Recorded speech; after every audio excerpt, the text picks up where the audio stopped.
Welcome to Pride Month. And it's been 52 years since Stonewall. And if you identify as gay, lesbian, queer, trans, or any flavor of humanity under our umbrella, this is our holiday season. Yes, this is our Hanukkah, Christmas, Kwanzaa, and New Year's Eve all wrapped up into one. June is the most celebratory, colorful, joyful, and gay month of the year. The month we celebrate love. Pride Month is really all about love. Love in relationships and in loving ourselves. It's about loving ourselves enough to have the courage to be truly who we are.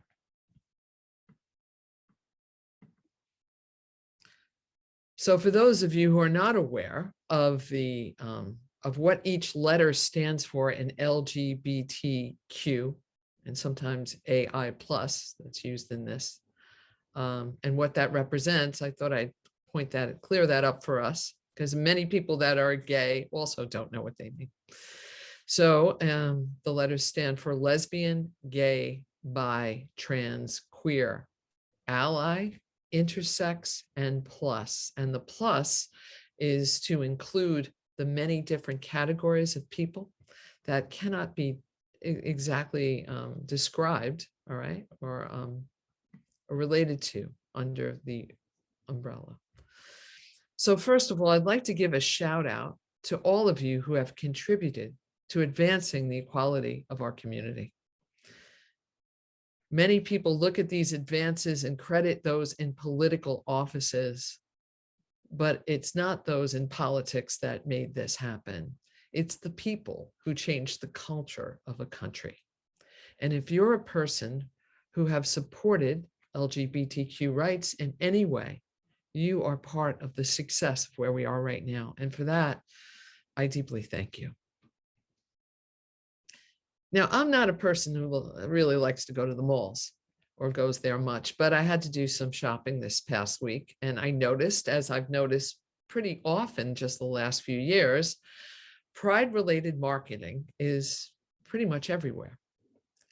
Now, seeing this, you would think that we have arrived, that we are equal, that we're there. We not only have gay marriage, but yeah, these Pride items have infiltrated Target, TJ Maxx, CVS, everywhere. Queer and trans actors and actresses and characters are throughout TV, Netflix, Amazon Prime. They're everywhere. Folks may think, what are the gays fussing about? They have equal rights. What more do they want? Well, I recently heard this statement that rings true for me. You know you have privilege when you don't have to spend your life fighting for your rights or fighting to maintain your rights. The rights of LGBTQ people, especially transgender people across the United States, have been systematically threatened and undermined by national anti-LGBTQ groups working with anti-equality lawmakers. In 2021 alone, more than 250 anti-LGBTQ bills have been introduced in state legislatures, including 35 bills that would prohibit transgender youth from being able to access best practice, age-appropriate, gender-affirming medical care, 43 that would allow people to assert a religious belief as a justification for failing to provide services to LGBTQ people of whom they disapprove. Multiple, and many of you are educators, so you're probably aware of this, there have been multiple LGBTQ curriculum laws and bills. Many have passed. I think 6 already have, called, and maybe people often call these the no promo homo laws, so that you cannot even mention that people have any affiliation with LGBTQ or anything related to our lives in the school systems of 6 states right now, and many more are trying to pass laws that get this, that have that specific intention in place. An unprecedented 17 bills have already been enacted into law this year, and 11 LGBT bills, anti-LGBT, it's hard to say over and over, bills are on governors' desks right now awaiting signatures or vetoes. And those are just the things that people are trying to pass that are new, okay? Existing bills and that are existing situations that we have in the country that have always been this way and have not changed yet. Still, 28 states still do not prohibit housing discrimination based on sexual orientation or gender identity. That means in the majority of the United States, you could be put out of your apartment because you're queer. The majority of the United States. And there is nothing to protect you. Still, in 30 states in the United States, LGBTQ youth are not protected from conversion therapy if under the age of 18. 30. And that's the United States. 70 countries on this planet, 70 countries currently criminalize same-sex intimacy, where there are 7 where we can face the death penalty. In many of these countries, people are hunted, beaten, jailed, and abused in their own communities. Family members are threatened and imprisoned for not outing their LGBTQ loved ones. Fortunately, one positive thing I could share here is this past February, Joe Biden had issued a historic memorandum committing the U.S. to promoting LGBT rights on an international stage. If we are to continue to love this world into a better existence, it begins in the present moment, the only place in space where we can impact the future. And it begins with us. And in this moment lies our opportunity to envision the LGBT future we want. For if we are not free and safe, nobody's free and safe. I remember when I was a young lesbian just out back in the 80s, the only place we had to go to be ourselves really were the bars. And back in those days, I spent a lot of time in a bar called the Cubby Hole. It's now Henrietta Hudson's. I think there's a bunch of folks on this service that are well familiar with it. And Henrietta's is still on the corner of Morton and Hudson. But back in those days, there was a tall, fair-skinned Black woman who often stood by the door. And what I remember most about her was how chivalrous she was. See, those were days where gay bashing was commonplace. And this gracious and chivalrous woman would offer to walk us to our cars or to the subway to be safe. She'd say, "You girls, you sure you're all right? You need me to make sure you're okay?" We would say, "Yeah, we're good, we're good." Her name was Stormy. And if you spent any time in the West Village in those years, you knew her too. Stormy DeLaveray stopped in to Stonewall that famous evening, June 28th, 1969. And she did that many evenings, and she did it to look in on her trans friends who often were arrested, and she would help bail them out. Stormy DeLaveray was a drag king and was in many reviews a butch lesbian. So when she was there and the police raided Stonewall, a scuffle ensued, and Stormy was bashed in the back of the head with a billy club. And she responded by knocking that cop out cold, one punch. And while the other police were dragging her to the paddy wagon after that, she yelled out these words: "Isn't anyone going to do something? Isn't anyone going to do something?"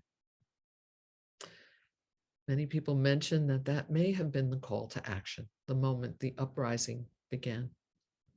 And according to eyewitnesses, Stormy was the spark that ignited the uprising.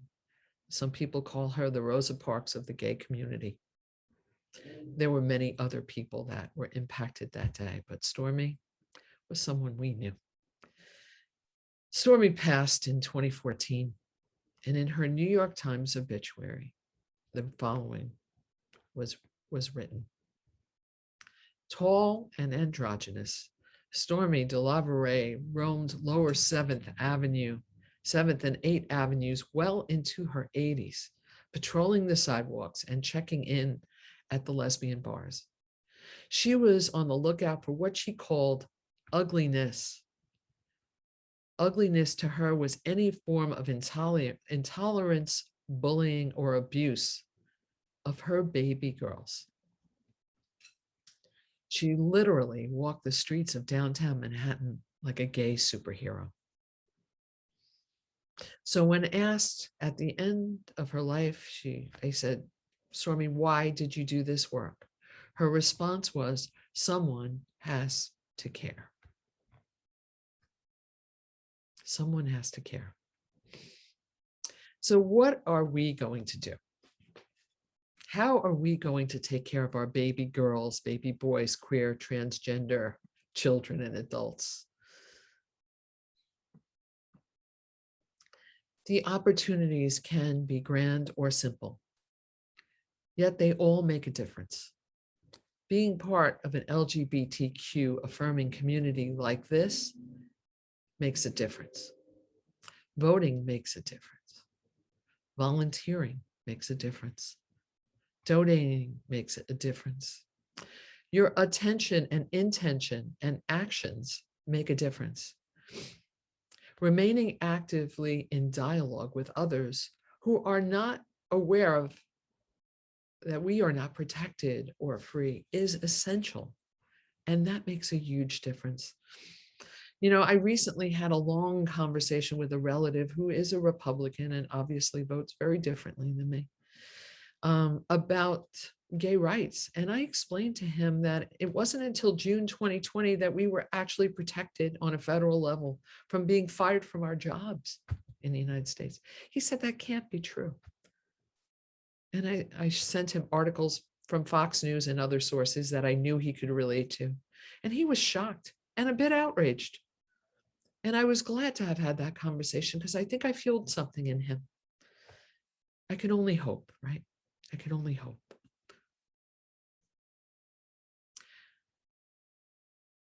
What are we going to do? So how are we going to make a difference? Well, friends, the options are endless. They're as endless as there are people.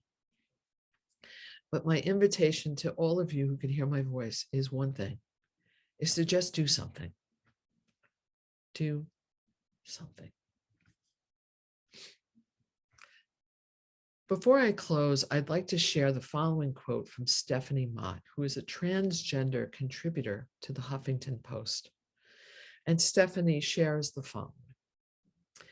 Over the last several years, I've come to understand that the most effective activism is activism based in love.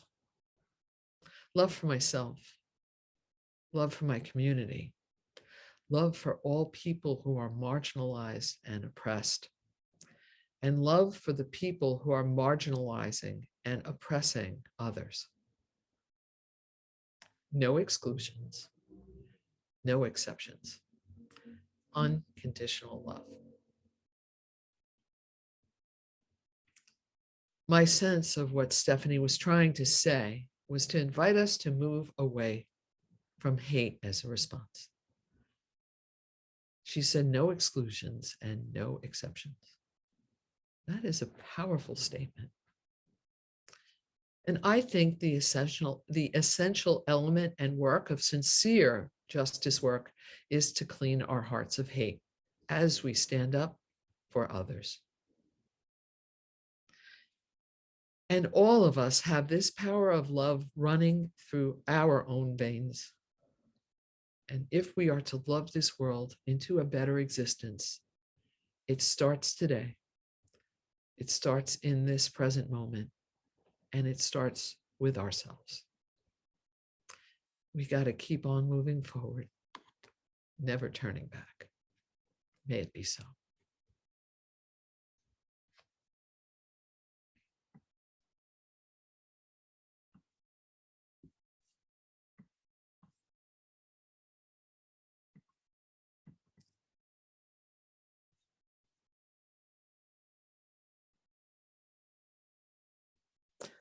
So,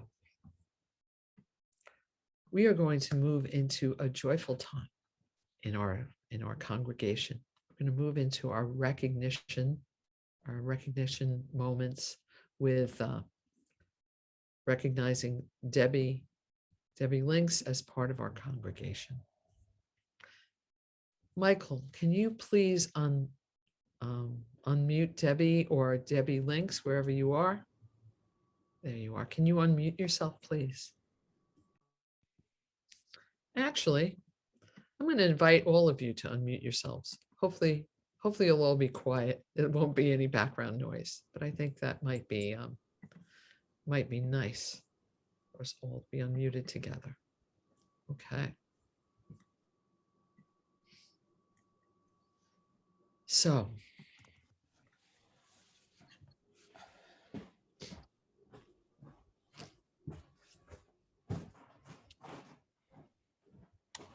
and Michael, if you hear any special noise coming from anyone particular, if you can unmute them, if you can mute them, thank you so much.